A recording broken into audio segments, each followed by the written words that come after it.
What's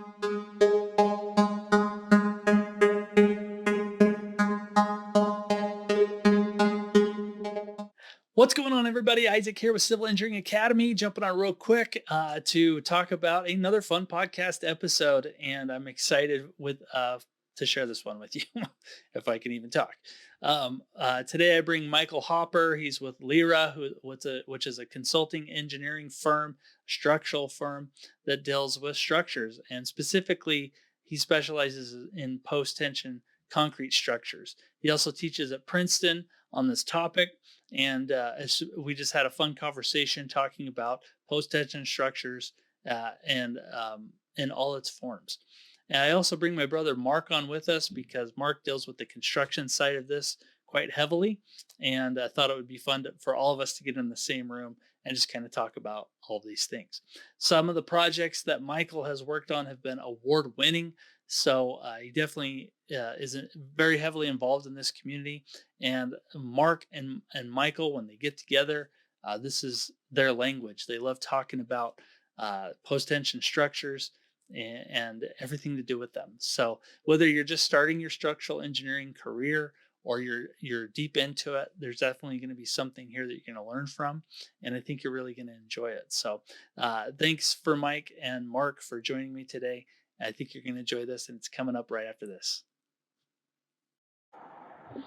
All right, Mike, how's things going? Welcome to the Civil Engineering Academy podcast.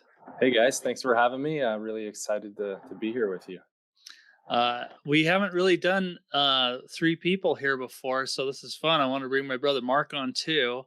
Mark's definitely heavy into the construction world, and he's excited about what you do and what you have going on.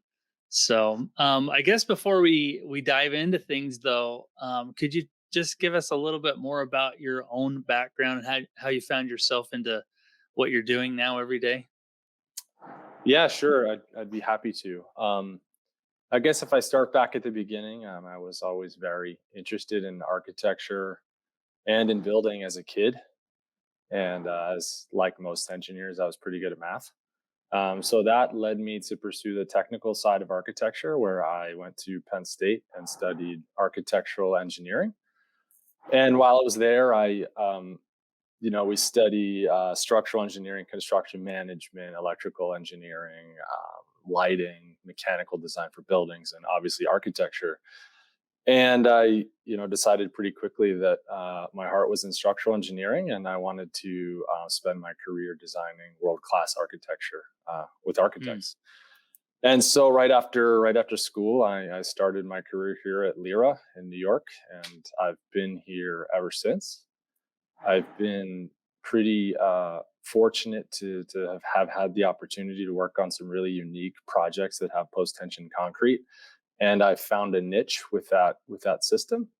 Um, and It really started with a single project. It was a really unique application of post tension concrete right out of school, and that project really made me question everything that's done in a normal post-tension concrete building, and question every one of those decisions.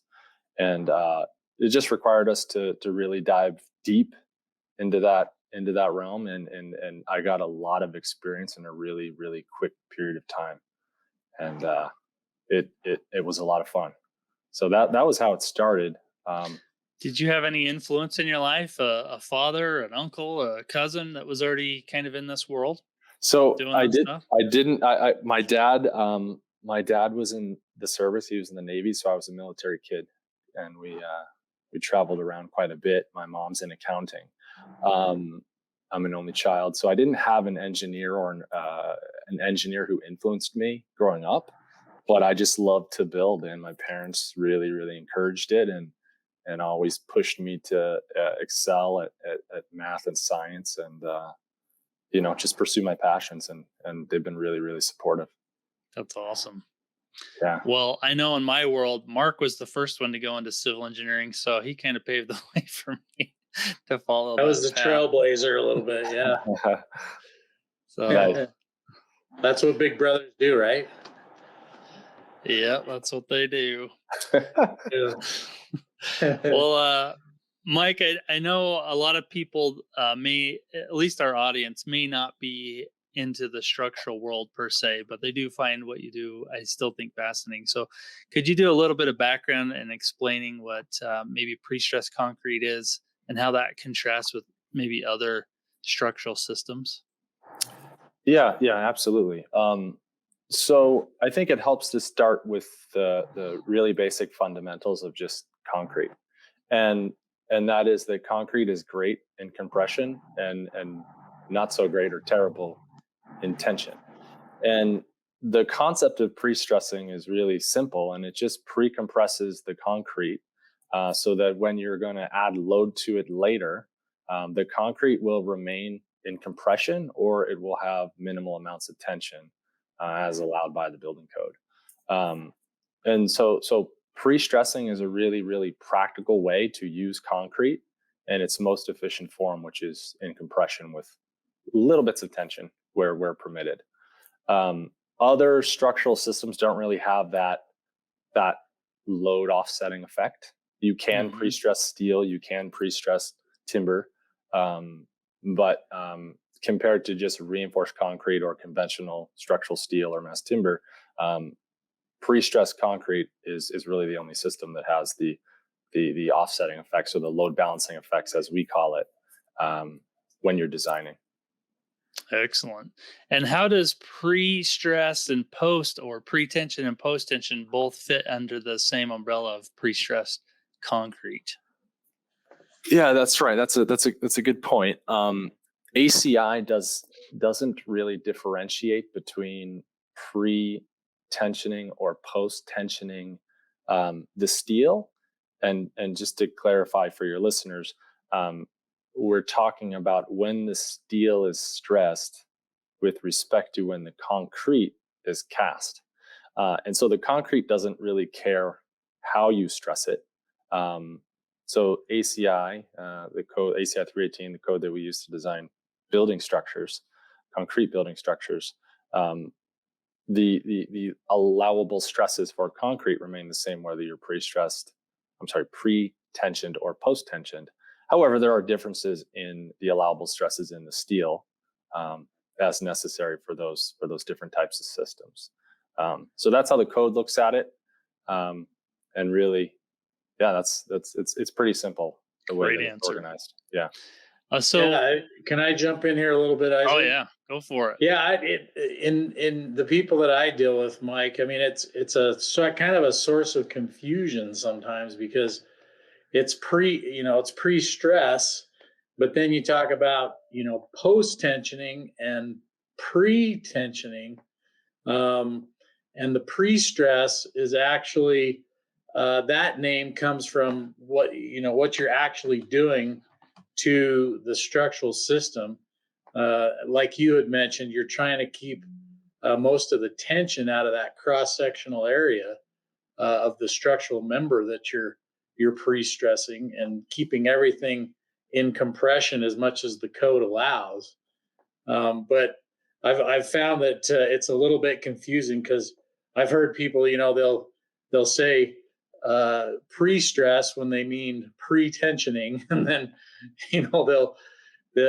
post-tensioning seems to be fairly clear, but it's a little counterintuitive, at least with the people that I deal with on a day-to-day basis sometimes, because that all-encompassing term pre-stress sometimes gets confused with the post-tensioning and the pre-tensioning. Yeah, that's a really good point, Mark, and I agree with that wholeheartedly. I'm a big fan of labels, and I teach at Princeton and university in the fall. I teach the concrete design course there to the undergraduate students, and we go into pre-stressed concrete and we talk about all the different types of way to achieve the pre-stress and what the pre-stress actually means. And you're just pre-stressing or pre-loading the member before you're applying your finishes or your live loads, right? Exactly. Like with a typical structural member, if you're building a structure, whatever that is, there's no stresses in that thing until it either assumes its own self weight or you actually impose some kind of a live load on top of it, right? Right. Whereas with pre-stressing, we're actually stressing that cross-sectional area to take advantage of the material properties. So anyway, Right. Yeah, I like to use the term pre-compress instead of pre-stress. It's not technically accurate in some instances, but I like to avoid the confusion that you talk about. And when you're talking to students, to young engineers like your audience here, I think it's really important to be clear with the labels that we choose. And maybe the code doesn't always have those names right, but the concepts I think are really, really important to understand. And I love that pre-compression term. That is a lot better. That's more intuitive. Sure. Yep. Well, start changing the code.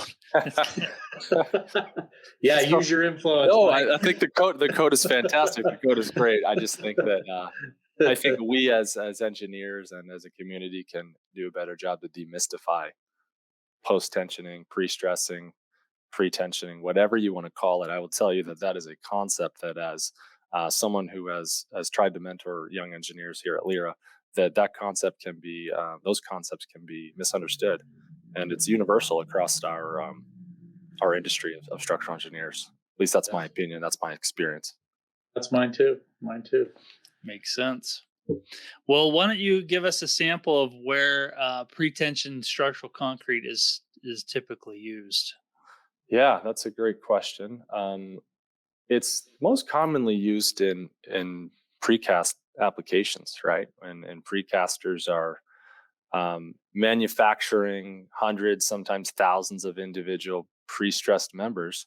The most efficient way to do it when you're building them in a factory-like setting is by pre-tensioning, and to understand what that looks like, it helps to see how a precast yard is set up. But I'll try and describe it. Picture a 300 to 400 foot long stressing bed that is designed to cast multiple members at one time. And at either end of that casting bed, you'll have an abutment, and they will have strands that are attached to those abutments, and they'll stretch them out over the 300 or 400 feet, however long the bed is. They will apply the appropriate level of stress to those strands. They'll all elongate, right? That's the pre-tensioning part. And then they'll come and they'll build that concrete element around it. They'll lay all the reinforcement, do all the inspections, cast the concrete.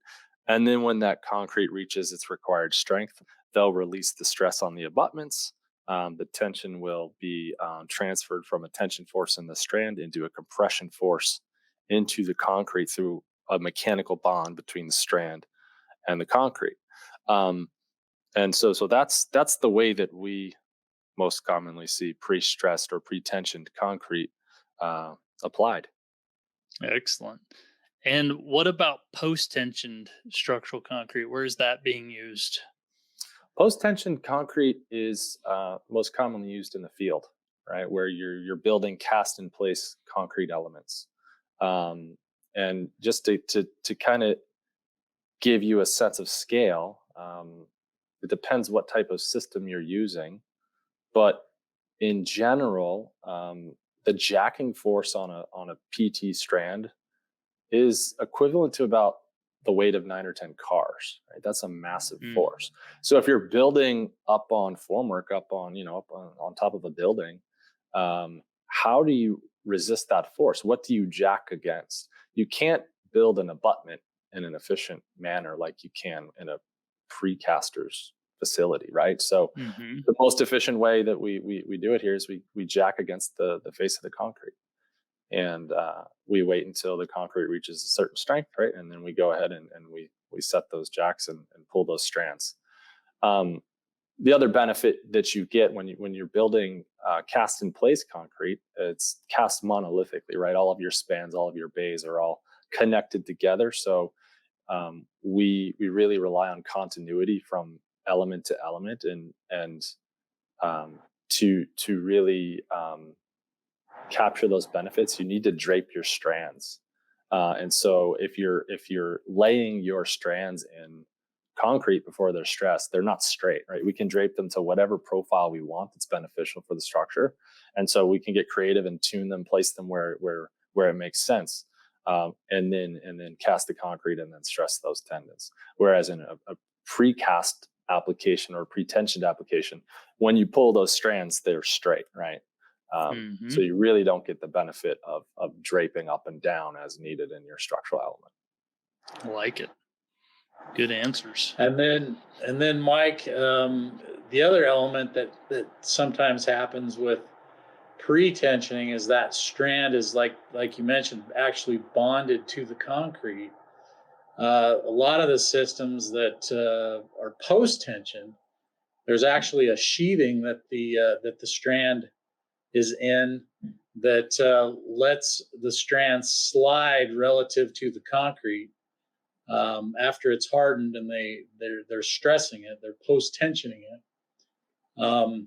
That strand is able to slide relative to the concrete, right? Yeah, absolutely. Yeah, and so the stress is really they get transferred into the ends of the concrete member, if that's a slab or a beam, whatever is being post tension. And then, as you say, there's that drape in the tendon that lifts up, since they usually drop that towards the mid span of whatever structural member is being post tensioned, right?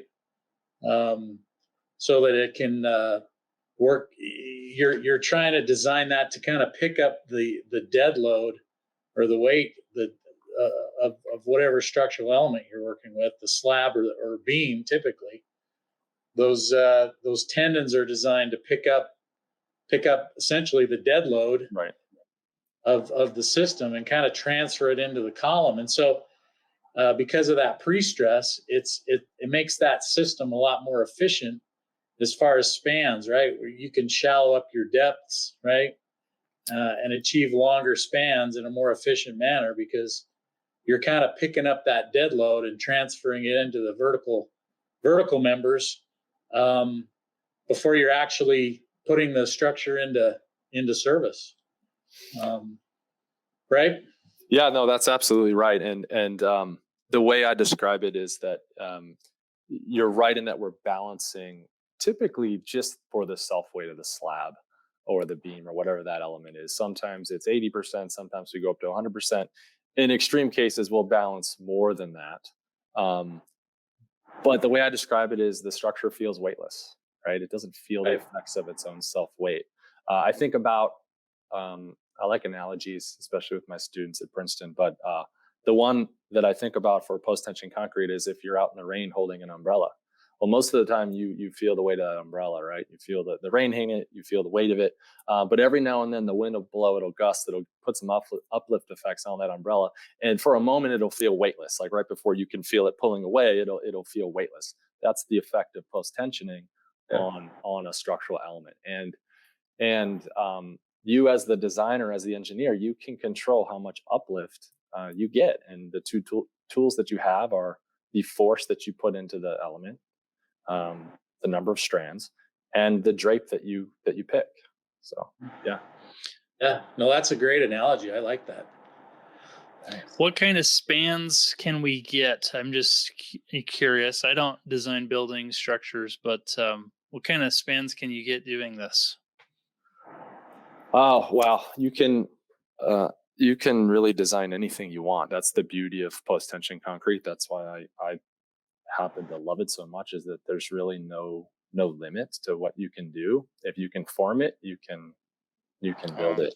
The spans that from the projects that I've personally designed and worked on, I mean, the first project that I told you guys about, the one that kicked off my career, that was we had it was a really special project, and we pulled the columns back 30 feet from the perimeter of the building. So we had 30-foot cantilevers all around. And on the corner, the diagonal, that would be about a 40-foot cantilever. And then we had clear spans or interior spans of up to 72 feet. So that's a pretty extreme example. Wow. But normally, what do you see? Residential projects, you might push it up to 30 feet. We have a residential project right now in Washington, D.C. that just topped out, and we're pushing that to 50 feet in a residential application. So really, you can be quite flexible with the spans. Post tensioning gives you a lot of room to increase that. Or say you don't want to increase your spans, you can thin up your slab, as Mark said. You can thin up your beams and have a much shallower member and save some material quantities, which, as we know, is a good thing to do. And it's money, but also for the environment too, right? We know that the embodied carbon in concrete construction is a big deal, right? 8% of global emissions, global carbon emissions, are due to concrete. So the cement production particularly. So anything we can do to carve out volume in our building structures, bridge structures, infrastructure is going to help out with global warming for sure. And there's other technologies that we pair with post tension concrete. We like to insert voids. We use void formers on our jobs to save some additional weight, and there's other benefits that come from that. But yeah, one of the main benefits of the post-tensioned concrete, or even prestressed concrete, is just the volume reduction that you get in your concrete, and you feel that throughout the rest of your structure, right? Your columns are lighter, your footings can be smaller, you put less stress on the foundations, and so forth. So there's those benefits. There's also, Mark, you probably can speak to this better than me, but the construction benefits. After you're done stressing your strands in a post-tension concrete application, your concrete is literally lifting up off of your formwork. You can strip your formwork at that moment. Whereas a reinforced concrete system, you need to wait until you achieve a higher strength concrete before you can go strip your shoring. And also, we have less rebar in the post-tension concrete design than a conventional concrete design. So it cuts down on congestion and the challenges that can come with that. And so, Mike, if I can insert a comment here. Now, when you're talking about those longer spans that you've achieved in residential applications, that is using these void forms that you're talking about to lighten up the slab? We've used void formers paired with post tensioning on two projects in the U.S. They're the only two projects in the U.S. that I know of that have paired a void former with post tensioning. It's not a very well understood system yet, and I think there's huge potential for it. We haven't used those in a residential application. We've used them for thicker slabs. Residential slabs, as you know, are quite thin, but we're able to really leverage the benefit of the void and the post tensioning in thicker slabs. So we've used them where we have long spans and heavy loads. Okay. It saves money and it saves time when compared to a beam and slab system. You just build flat formwork, Right. Really simple formwork, as flat as you can make formwork. it. Exactly. Yeah. And that's about 50% of your costs in concrete construction, right? What forms? have you? Oh, go ahead. No, I was just going to say, and then you lay the PT and lay the voids out, and you are casting a flat slab versus a up and down beam. So, which is nirvana in the construction world. If you can make that soffit nice and flat everywhere, we love that. Yes. Right? That's the name of the game. That's the name of the game. Yeah. If you look at all of these projects that we've done, the maybe you can share some of these in your show notes afterwards. The unique applications of post tension concrete. At first glance, they look very complicated, but if you break it down into their simple elements, it's just how can we make this formwork as flat as possible. So and we find that about a third of the cost of the structural frame is attributable to just the formwork, and so if you can streamline that, it translates into big cost savings for sure. But Mike, what comparisons have you seen? So as we're talking about being efficient, being environmentally sensitive as well, when we look at post-tension concrete, and a lot of times we're making comparisons to comparable structural steel systems, and they're always deeper. The structural system is always deeper than a post-tension system. And it actually, adds to the building skin costs. Whether you've got glazing and all the different, maybe you got, composite aluminum panels or whatever your exterior skin system is. we found that post-tension systems save on building skin costs. Have you does that ring true to you? Absolutely. Yeah, certainly it does. And, you think about not only building skin costs, but that's, obviously the typically the two biggest cost cost components on project we see are structure and the skin, and of course mechanical in some instances. But so yeah, if you can create a shallower structure, you're going to save big dollars on the skin, and that holds true to all of your other interior finishes as well. But also your heating and cooling costs over the life cycle of the building. Right. If Right. you have a shorter building, you are heating and cooling less volume. So it's one of the benefits that the post tensioning industry has tried to highlight for a while. And that might be something that's overlooked right now. Right now, the industry is really talking about embodied carbon and all of the carbon that's associated with the initial construction. And we know that concrete contributes about 8% to the total global warming each year. But if you look at the energy that goes into heating and cooling our buildings, it's a lot more than that. Right. It's right. an order of magnitude of 30%. So Yeah. So look at the life cycle of an entire building and the heating and cooling costs. Right. More than that, right? Is that your? Well, yeah, that's where I'm going. Is that we need to be as an industry, we need to be thoughtful. We need to be holistic about how we're approaching this problem and how we're going to solve it. Right? We can't just look at embodied carbon because clearly concrete systems are have substantially more embodied carbon than say a mass timber system. But mass timber systems are also in some cases, other than residential applications, are deeper than concrete. And so not only does cost go up when you're talking about skin, but you're heating and cooling more volume. And we just need to consider that in these analyses that we're doing, these life cycle analyses, and be smart about it. Yeah. So have you done any formal energy modeling between opposing systems, contrasting systems? We are in the process of doing that right now. We are a SC 2050 signatory firm where the Structural Engineering Institute, in collaboration with ASCE, structural engineers are now being really mindful about the embodied carbon that is in our structures, and how can we do better. Right, that's what we're really about here. Is how can we continue to get better. And we're tracking that data. It's all in progress, but we have some folks in-house here at LERA that are working on it and have been doing that for a while, and hopefully we'll have some data to publish soon. Cool. Awesome. That's really neat. Yeah. I guess to kind of round this out, you talked about some voids. One of the questions we had come up with is about grouting, and sometimes we see where you have grouted or ungrouted post-tension systems. Why the difference? What are they used for when we do that? So I'll tell you what my understanding is historically, and then I'll tell you when we use one or the other. Okay.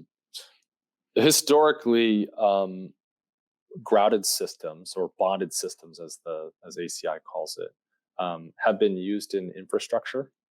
And that is generally because the grout has served as a better protector against corrosion. So a lot of DOTs will require that you use a bonded system in bridge applications, right?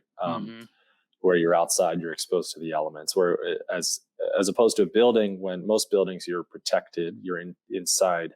They allow you to go with the unbonded system, which is not grouted, which is the system that Mark described earlier with the grease cables inside of the sheathing that are anchored at their ends only. We tend to use each of those where they're most beneficial for our particular project. So we've used, now we only do buildings. We're not in the infrastructure world, but we've done buildings with both bonded and unbonded systems.